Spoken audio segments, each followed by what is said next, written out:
Pessoal, antes de entrar na sexta das 10 lições do coronavírus para a gestão empresarial, eu gostaria de passar uma mensagem rápida para vocês.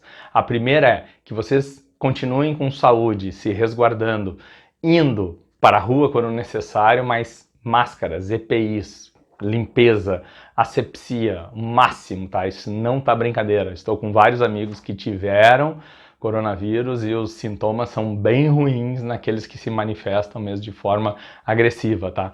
Segundo ponto, queria dar um agradecimento aqui em especial àqueles que me mandaram mensagens tanto aqui pelo YouTube quanto pelo LinkedIn, agradecendo todo esse conteúdo que a gente tem publicado no canal e que realmente está fazendo a diferença na vida deles, tanto em gestão quanto em liderança, e que está ajudando sim a mudar o cenário de suas empresas, tá? Meu muito obrigado a vocês, espero que continuem aqui com a gente. E entrando no tema operações enxutas, o segundo das capacidades de geração de resultados, segundo o PureCare, o que eu queria mostrar para vocês? Anteriormente a gente falou da agilidade de negócios e como a maioria dos gestores e líderes de negócios não tem a mínima ideia do que isso seja, tá? Isso aqui é muito novo ainda e eu acho que a lição anterior deixou claro que tem que ser perseguido. Por outro lado, operações enxutas, elas resultam do pensamento enxuto, ou Lean em inglês. Esse pensamento enxuto, o termo Lean é lá dos anos 90, de um livro chamado A Máquina que Mudou o Mundo, do Womack. E é interessante porque eles sistematizaram, modelaram, eles não modelaram porque a Toyota, que é a autora de tudo isso aqui, já vinha modelando, mas eles deram ao mundo o poder da palavra para dizer o seguinte: gente, isso aqui funciona, isso aqui é sólido, isso aqui é desde o final da Segunda Guerra Mundial e vem evoluindo ao longo desse tempo. Então eu queria falar para vocês o seguinte: qual o ponto diante da epidemia, da crise econômica, e por que eu trouxe esse tema como capacidade? A capacidade de ter operações enxutas é crucial para o desenvolvimento de agilidade de negócios. E é crucial também porque os seus princípios focam em vários dos pontos que a gente trata aqui. Vocês querem ver uma coisa que eu fiz algumas anotações aqui para não esquecer nesse vídeo? Olha só, um dos grandes problemas e desafios que agora a maioria dos gestores estão tendo diante dessa crise são, vê se vocês concordam, reduzir desperdícios e os custos das operações. Total discussão disso aqui. Aprimorar ou criar novos canais de relacionamento. Foco no cliente, certo? Operar de forma remota com base em ferramentas digitais. Como diz o Lean, se não está funcionando a tua tecnologia hoje, muda, evolua. Tomar decisões rápidas e executá-las de forma efetiva. Esse rápido também se diz assim: quanto mais informações eu tiver, melhor. Se não, experimente, aprenda, estude, ou seja, pense várias vezes e tome a decisão assertiva. Mas a gente não tem tempo, então por isso que as empresas precisam ser orientadas a dados e fatos, tá? E pensamento analítico, crítico. Disseminar um senso de urgência diante das mudanças necessárias. A gente precisa reduzir lead time. E o que mais lead time é o tempo de execução das coisas. E o que mais atrapalha é a tomada de decisão dos nossos líderes, certo? Contar com uma equipe altamente qualificada para realizar tudo isso. Nós vamos falar lá depois. Não, as coisas não caem do céu. Não existe assim, ó, estala os dedos e as coisas se realizam. Eu preciso desenvolver talentos, eu preciso desenvolver competências para conseguir essas capacidades. Repensar seu modelo de negócio diante da crise. Puxa, isso é pesado, né? Tem gente que vai morrer apegado ao seu modelo de negócio, porque ele foi construído com muito carinho. Então, gente, assim, ó, para quem nunca ouviu falar de pensamento enxuto, pensamento Lean, eu vou trazer só os 5 princípios básicos que regem toda a sua essência. Primeiro, definir o que é valor na ótica do cliente. Eu acho que eu já falei muito sobre isso aqui na lição número 2 e como muita gente pecou, continua pensando de dentro para fora e a gente tem que pensar de fora para dentro. O que o mundo está fazendo, o que os nossos clientes estão dizendo e estão necessitando. 2, otimize todo o fluxo de geração de valor, ou seja, vamos eliminar desperdícios, vamos eliminar burocracias, vamos aprender a delegar, vamos parar de ter que subir na hierarquia para tomada de decisões, vamos realmente focar em fluxo e não em hierarquias funcionais.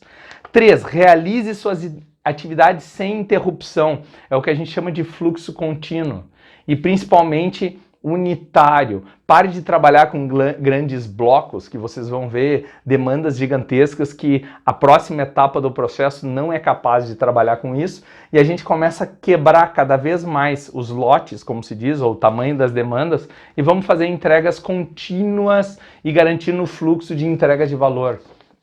Isso demanda um pensamento que é bem novinho.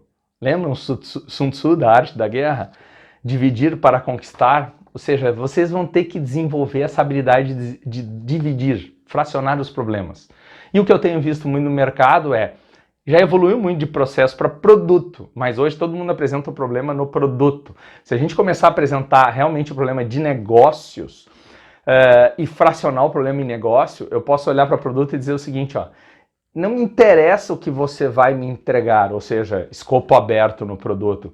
O que me interessa é que eu preciso ter estas capacidades de gerar esses resultados em tanto tempo. Use sua criatividade, inovação. Então, o escopo de negócio, ele é mais fixo, ele pode ser mais estável, mesmo diante de toda a questão VUCA que a gente tem discutido. E o escopo da solução mais aberto, tá?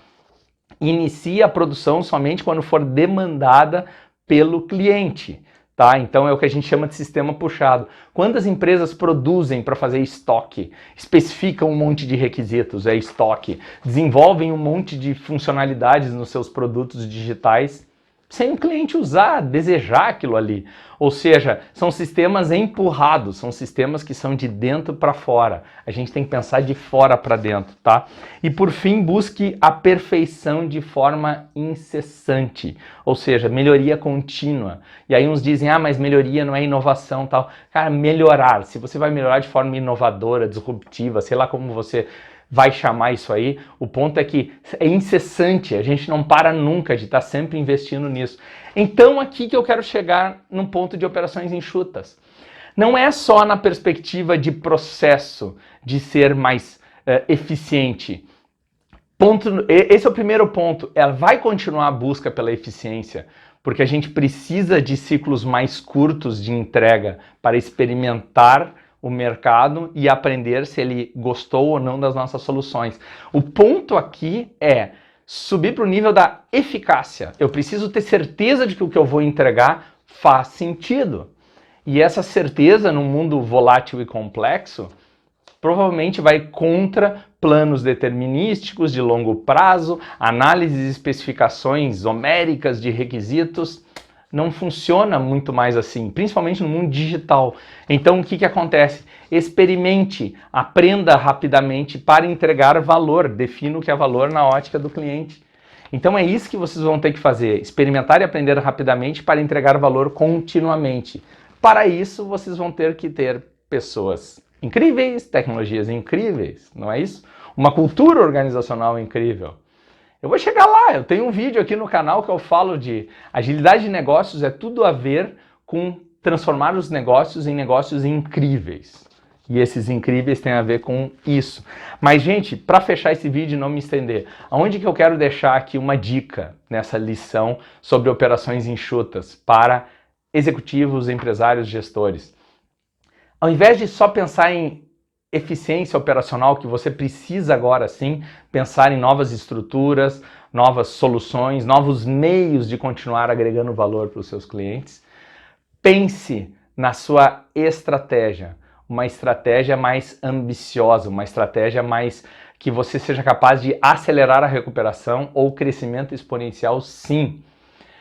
Pensando nisso, você vai ter que desdobrar essa estratégia em portfólio de iniciativas de negócio, também dito como projetos em alguns casos, mas programas estratégicos, mas vamos chamar de iniciativas de negócio e de produtos que serão impactados por essas iniciativas, produtos, serviços e todos os demais. Então vamos lá, gente. Iniciativas de negócios impactam produtos, processos e pessoas. Então eles vão impactar tudo isso. Então não existe mais uma coisa que é muito forte em operações enxutas, no pensamento enxuto, que é visão sistêmica. Não existe mais nesse mundo complexo atuar só uma gestão de negócios com resultados de negócio, só uma gestão de produtos com seus objetivos de produtos. Existe hoje as estruturas multidisciplinares, as estruturas que têm foco de negócio mesmo. E é aqui que eu quero trazer esse pensamento enxuto na gestão do portfólio dessas iniciativas. Pense bem de forma crítica o que realmente agrega valor para os seus negócios. Use lá o processo criativo do Walt Disney, que já foi modelado, que dizia que ele tinha 3 formas de pensamento, ele usava 3 chapéus em 3 contextos totalmente diferentes. O primeiro, ele era altamente visionário na hora de conceber as suas ideias e ficava bravo quando questionavam ele e criticavam no momento de criação. Ele era realista após o sonho já ter sido consolidado, estruturado a sua visão. Ele era realista, pragmático. Como que vamos realizar este sonho? Estudo de viabilidade técnica, econômica. E por fim, ele era crítico, ele era capaz de destruir o próprio sonho, ele era capaz de olhar para essa realização e dizer assim, ó, tá, mesmo que seja viável, não é o momento de fazer isso agora. Ou como eu costumo dizer sempre em consultoria, é um não problema para a empresa isso agora, põe em stand-by, põe lá em espera, não vai ser tratado agora. Então esse mundo do gerenciamento de projetos hoje, do portfólio de projetos, que é aqui onde eu quero cutucar com operações enxutas, está nos tradicionais PMOs que só ficam de xerifes olhando as entregas, seguindo o plano, se está cumprindo com o escopo. Parem com isso, sejam estratégicos, pensem no desdobramento da estratégia em iniciativas e pensem na gestão desse portfólio do tipo, isso agrega valor, isso é desperdício, não sei ainda, deixa em tempo de espera, tá? Como que a gente pode fracionar o problema para entregar mais rápido e conquistar o ROI da iniciativa? Então, pensem que a iniciativa de projeto de vocês é uma carteira de investimentos, ou seja, a gestão do portfólio de vocês, ela tem uma carteira de investimentos que vocês vão investir nas iniciativas de negócio e vocês vão ter que pensar em core business, ou seja, vocês vão investir em coisas que realmente melhoram o negócio de vocês, e agora mais do que nunca. Débito técnico, como a gente chama behind core, ficou para trás, tá? Behind, atrás do nosso core. A gente deveria ter investido em tecnologia e não investiu. A gente deveria ter domínio sobre trabalho remoto e não investiu também. Então esse débito técnico é o que todo mundo está investindo agora, está correndo atrás o débito técnico digital, que vai ser a nossa próxima lição. E por fim, gente, beyond core, além do core business. Vocês acham que agora vocês vão parar e não pensar em mais nada do que vem depois dessa pandemia? Vocês estão ferrados, desculpa a expressão aqui, mas não vai rolar.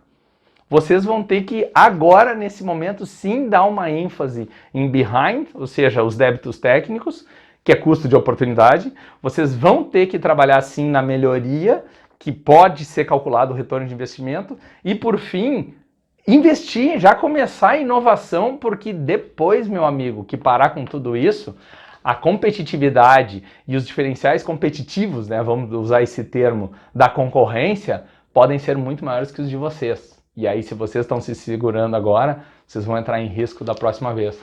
Então, a nossa frase tradicional com slide que eu vou fechar aqui é a seguinte: empresas que disseminam um pensamento enxuto da nova economia, baseado na rápida experimentação e aprendizagem, desenvolve a capacidade de entregar valor continuamente às partes interessadas.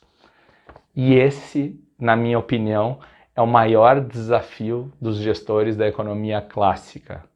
Desenvolver uma cultura de experimentação e aprendizagem, onde eles sempre aprenderam a ter o controle, a certeza, não é isso?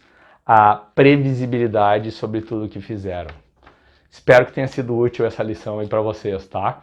Vamos até a próxima ali, transformação digital, e encerramos aqui operações enxutas. Até breve.